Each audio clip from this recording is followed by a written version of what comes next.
వెయ్యక ముందే నరుని సృష్టించాడా? ఏదేను తోటను వేసిన తర్వాత నరుని సృష్టించాడా, లేక నరుని సృష్టించిన తర్వాత ఏదైనా తోటను వేశాడా? అమ్మా నరుని చేశాడా ముందు? అవునా? నరుని చేశాడా, ఏదైనా తోటను వేశాడా? తోటనే చేశాడు. ఓకే, రెండు మాటలు వచ్చేప్పుడు ఏదైనా తోటను చేశాడు ముందన్నా చేయొద్దండి. 4 5 వెరీ గుడ్. ఓకే, తెచ్చండి. నరుణ్ణే చేశాడన్నా చేయొద్దండి. 3 4 ఏదో చేసేలే, ఏదో చెప్పన్నాడు చేయొద్దండి. ఏదో చేసేలే. ఏమండి మీరు వాక్యం చదవట్లేదు అనమాట. క్లియర్ గా ఉంది బైబిల్లో. తూర్పున ఏదేను అనే తోటను వేసి దేవుడు ఆదామును అందులో ఉంచాడు. మొదటి అధ్యాయంలోనే నరుడు చేయబడ్డాడు. రెండవ అధ్యాయంలో ఏదేను తోట చేయబడింది. అంటే నరుడు చేయబడిన తరువాత ఏదేను తోటను చేసి ఏదేను తోట లోపల స్త్రీని పురుషుని పెట్టాడు. ఓకే, అక్కడ కనబడుతుంది ఏదేను తోట. ఏదేను తోట లోపల ఒక నది ఉంది. దాంట్లో 4 భాగాలు ఉన్నాయి. ఆ 4వ భాగం పేరు యూఫ్రటీస్.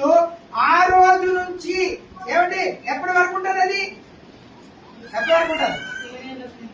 నీరు కూడా ఇక్కడ పెట్టి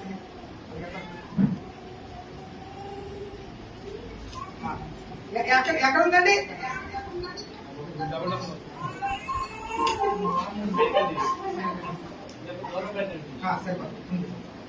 ఎక్కడ ఉంది ఇది? ఏదేను తోట లోపల నుంచి ఎక్కడ వరకు కనబడుతుంది అది? ఎక్కడ వరకు? 7 ఏండ్ల శ్రమలు. అంటే భూమి పుట్టినప్పటి నుంచి ఏమంటే లేక సృష్టి చేయబడినప్పటి నుంచి సృష్టి ముగించే వరకు ఉన్నటువంటి ఒకే ఒక్క నది పేరేం పేరు? యూఫ్రటీస్ అనేటువంటి నది. ఎందుకని అక్కడ యూఫ్రటీస్ అనేటువంటి నదిని గురించి మాట్లాడతారు అనే మాటను మనము ఆలోచన చేయగలిగితే అక్కడ చూడండి ఒకసారి ఏమంటాడు. యూఫ్రటీస్ అనే మహానది మీద కుమరించబడింది 6వ దూత చేతిలో ఉన్న ఉగ్రత పాత్ర. ఎక్కడుంది? ఎవరి చేతిలో ఉందండి? 6వ దూత తన పాత్రను యూఫ్రటీస్ మహానది. కొన్ని ఆ జీవనదులు ఉన్నాయి, కొన్ని నదులు ఉన్నాయి. ఇప్పుడు నేను పాఠం చెప్పలేను కానీ జీవనదులలో ప్రాముఖ్యమైన జీవనది ఏదైనా ఉందంటే యూఫ్రటీస్ అనేటువంటి నది. ఎలా చెప్పగలమంటే ఆది కాండము నుంచి ప్రకటన గ్రంథం వరకు 66 పుస్తకాలను ప్రవహించింది అనమాట. ఇది దేవునికి స్తోత్రం చేయలేదు. హల్లెలూయా. ఎక్కడెక్కడ ప్రవహించింది? 66 పుస్తకాల్లో ఆది కాండం నుంచి ప్రకటన గ్రంథం వరకు. ఆది కాండం 2వ అధ్యాయం నుంచి ప్రకటన గ్రంథం 16వ అధ్యాయం వరకు. అంటే 7 ఏండ్ల శ్రమల్లో చివరి రోజు వరకు, హెర్మగెదోను యుద్ధము జరిగే వరకు. ఎందుకు కుమరించబడిందంట? అక్కడ చదవండి ఒకసారి. ఎందుకు కుమరించబడింది? 6వ దూత తన పాత్రను, తన చేతిలో ఉన్న ఉగ్రత పాత్రను ఎక్కడ కుమరించింది? యూఫ్రటీస్ అనే నది వద్ద. ఎందుకు కుమరించిందో చూద్దాం ఒకసారి. చదువుతున్నాను.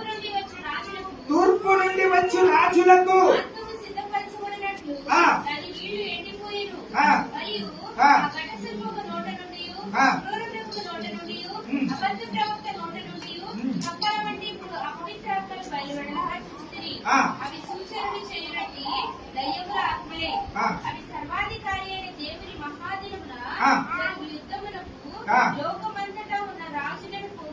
ఎక్కడ కొరకు అంటే తూర్పు వైపునున్నటువంటి రాజులందరినీ దేవుని మీద యుద్ధం చేయడానికి తీసుకొస్తుందట ఆ మార్గం. ఇప్పుడు అది ఏమవుతుందో తెలుసండి? ఆ మహానది రైట్ ఈ రోజుల్లో ఎండిపోవడానికి సిద్ధమైపోయింది. ఎండిపోతా ఉంది. తూర్పునున్నటువంటి రాజులు, మీరు చాలా జాగ్రత్తగానే వాక్యాన్ని వింటా ఉన్నారు కదా. భూమి ఎంత కాలిపోయింది? భూమి ఎంత కాలిపోయింది? 3 వంతులు కాలిపోయింది. 1 వంతు మాత్రమే మిగిలి ఉంది. అంటే ఏ వైపున భూమి మిగిలి ఉందో తెలుసా? ఏ వైపున?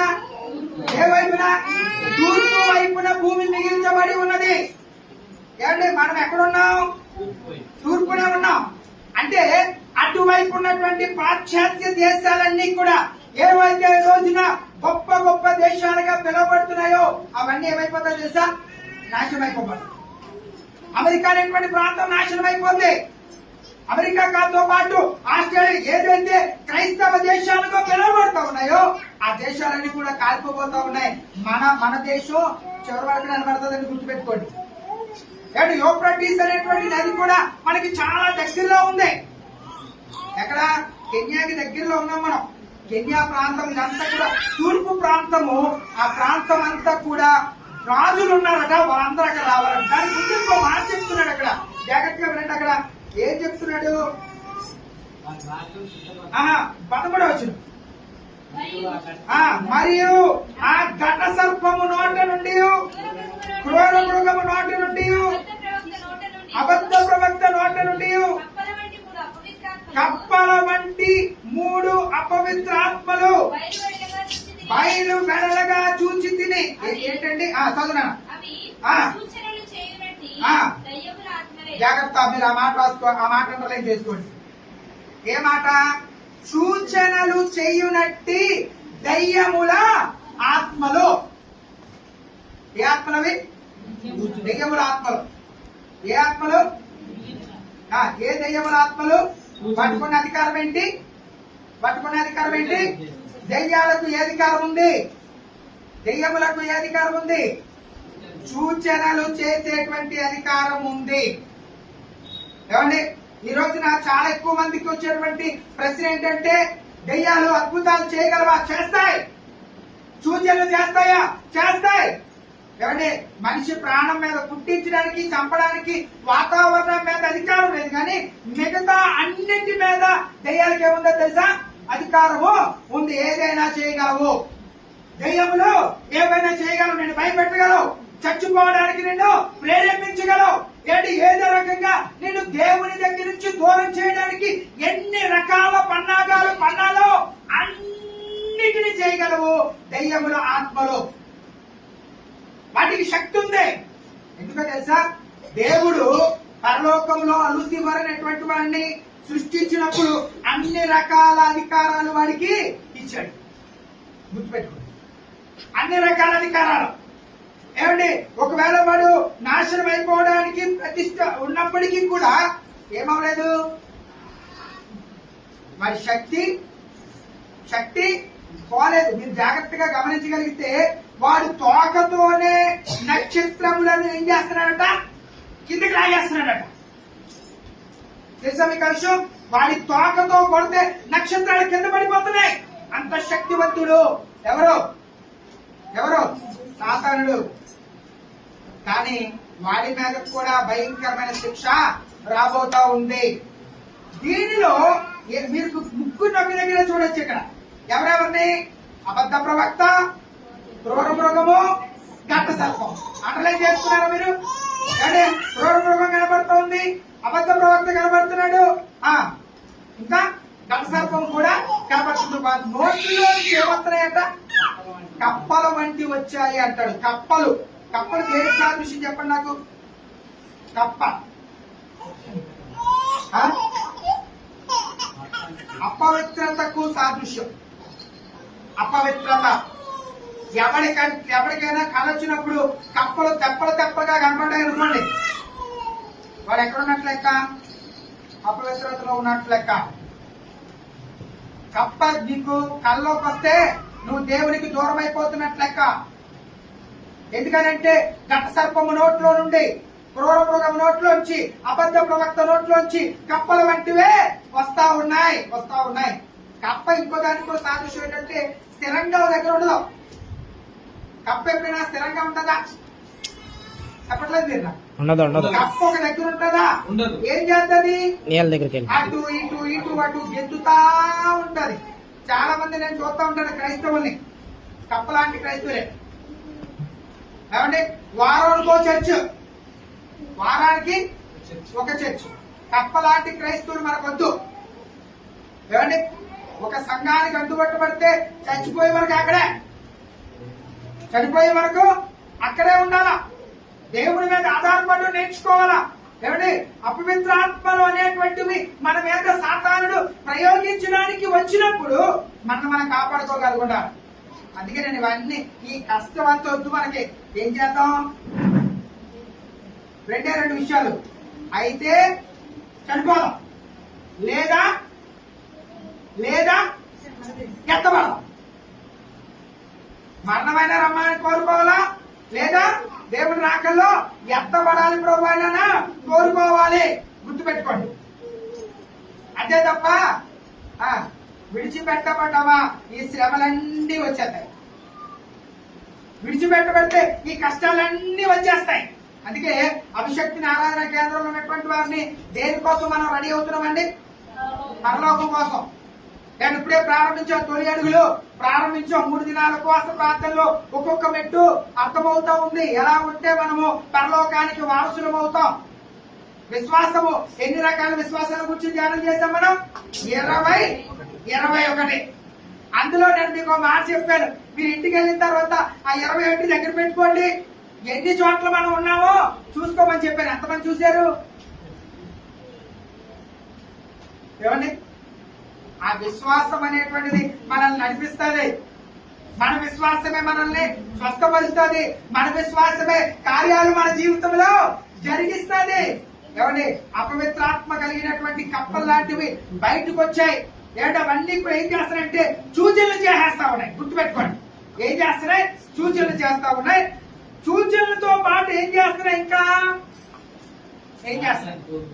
పోగు చేస్తున్నాయి. జనాల్ని పోగు చేస్తున్నాయి. ఎక్కడికి?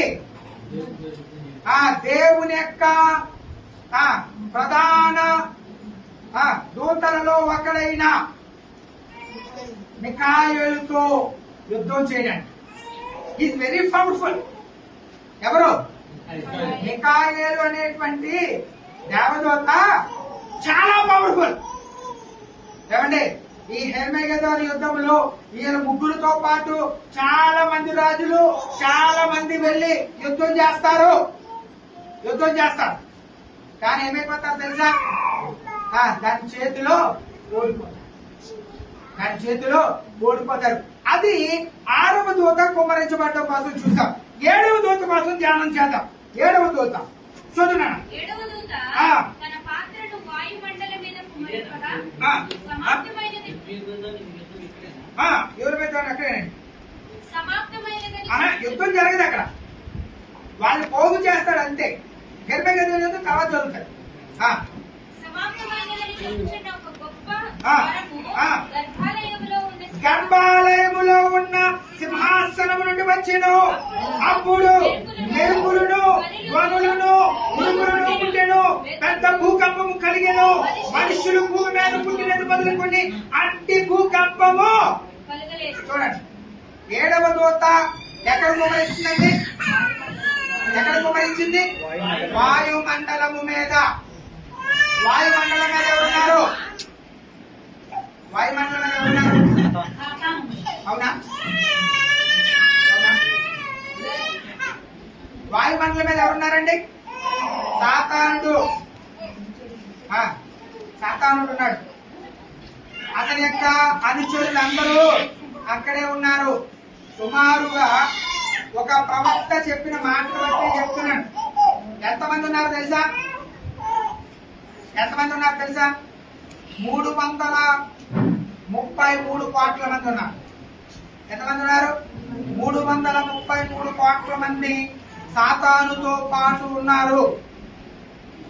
వాళ్ళందరూ ఎక్కడ గుడారాలు వేసుకున్నారండి? వాయుమండలం మీద. వాయుమండలం అంటే గాలి. ఏమంటే మనకి ఇక్కడ నుంచి ఆకాశం వరకు గాలి లేదు. ఎంత పరిధిలో ఉందో తెలుసా? ఎవరైనా చెప్పగలరా? ఎన్ని కిలోమీటర్ల ఆ పరిధిలో ఉంది గాలి భూమికి? 8 కిలోమీటర్లు. ఎంతమ్మా? 8. అంతే. దాన్ని దాటితే జీవరాశులేవి కూడా బ్రతకవు. అంటే సాతానుడు ఈ భూమి చుట్టూ, గుర్తుపెట్టుకోండి, ఈ భూమి చుట్టూ 8 కిలోమీటర్ల పరిధిలో గాలి ఉంటే ఆ గాలికి పైన సాతానుడు అతని అనుచరులు 333 కోట్ల మంది అక్కడ గుడారాలు వేసుకుని ఉన్నారు. ఎందుకు నువ్వు చేసే ప్రార్థన ప్రార్థనకి జవాబు రావట్లేదో తెలుసా? నువ్వు చేసే ప్రార్థన ఎవరిని దాటి వెళ్ళాలి? సాతానుని అతని అనుచరులను దాటి దేవుని దగ్గరికి వెళ్ళాలంటే ఉత్తుత్తి ప్రార్థనలు దేవుని దగ్గరికి చేరవు. పాపంలో ఉన్నప్పుడు చేసే ప్రార్థనలు దేవుని దగ్గరికి చేరవు. ఎవరైనా నువ్వు విశ్వాసనీయంగా ప్రవర్తించి నువ్వు చేసేటువంటి ప్రార్థన ప్రభు దగ్గరికి చేరుకోవాలంటే చేరదు. ఏ ప్రార్థన దేవుని దగ్గరికి చేస్తా తెలుసా? బలమైనటువంటి ప్రార్థన మాత్రమే, కన్నీటితో కూడిన ప్రార్థన మాత్రమే, విజ్ఞాపన ప్రార్థన మాత్రమే. ఇవన్నీ కూడా దేవుని దగ్గరికి ఎలా వెళ్తా తెలుసా? దూసుకుని దూసుకుని దూసుకుని దూసుకుని వెళ్ళిపోతాయి అక్కడికి. ఏమంటే 7వ పాత్ర ఎక్కడ కుమరించబడిందో తెలుసా? సాతాను మీద, అతని అనుచరుల మీద, లేక ఎక్కడ? వాయుమండలము మీద. వాయుమండలం మీద కుమ్మరించబడటం మనం అక్కడ గమనిస్తా ఉంటాం. తర్వాత మాటలు చూడండి మీరు, ఎంత చక్కగా చెప్తాడు. అక్కడ గర్భాలయంలో శబ్దం వచ్చింది అంటాడు. అది చాలా గొప్ప సూచన, పక్కన పెడదాం. తర్వాత ఏం జరిగిందో తెలుసండి? గర్భాలయం అంటే పరలోకంలోని మూసివేయబడింది. చూశారు? 7 పాత్రలతో బయటకు వచ్చిన తర్వాత పొగతో నిండిపోయి దేవుని పరిశుద్ధ ఆలయం ఏదైతే ఉందో దాని లోపల గర్భాలయంలోంచి వస్తాడు. అక్కడి నుంచి శబ్దం వచ్చింది అంటాడు. అప్పుడు అది రాగానే ఏం జరిగింది అంటాడండి? ఉరుములు, మెరుపులు, ధ్వనులు, భూకంపం. ఎలాంటి భూకంపం? మహాభూకంపం. నిన్న కాక మొన్న ఒక 5-6 రోజుల క్రితం ఓ భూకంపం వచ్చింది, సునామీ అనేటువంటిది వచ్చింది. అది ప్రపంచములో అత్యంత ఎక్కువగా రెక్టార్ స్కేల్ మీద నమోదు చేయబడిన భూకంపం. ఎంతో తెలుసా? 8.8. దానితో సుమారుగా 17 దేశాలు విలువెల్లాడిపోయి కేవలం 8.8 సెంటీమీటర్లతో ఉన్నటువంటి, అంటే ఏం లేదండి, సునామీ వచ్చిందంటే భూకంపం లేదు, అది భూమి 8 సెంటీమీటర్ల పైకి లేచింది అంతే, అంతకుమించి లేదు. పెద్దగా ఏం కాదు. మనకు అర్థమయ్యే భాషలో చెప్పుకోవాలనుకుంటే ఆ భూకంపం యొక్క తీవ్రతని భూమి హెచ్చు తగ్గులను బట్టి నిర్ణయిస్తారు.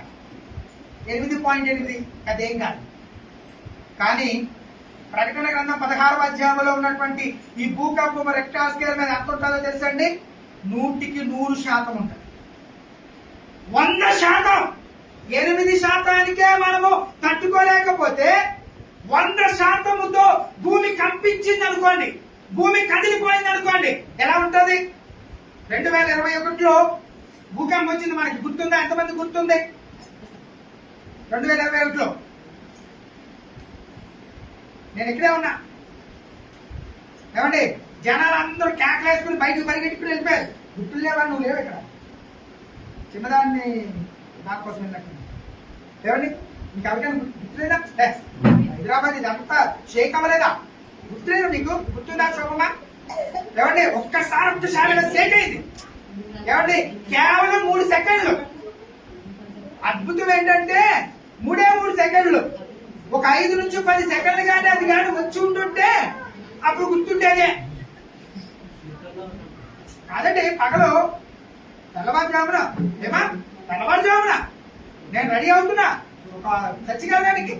ఏమండి, నన్ను ఎవడు వెనక నుంచి తోసినట్టు అలా కనిపించేది నాకు. ఎవడు లేడు వెనకాల. అది జరిగిన తర్వాత కదా లోపల పడిపోవడం. దానికోసం డిస్కషన్ అనే కదా. అది గుర్తుందా?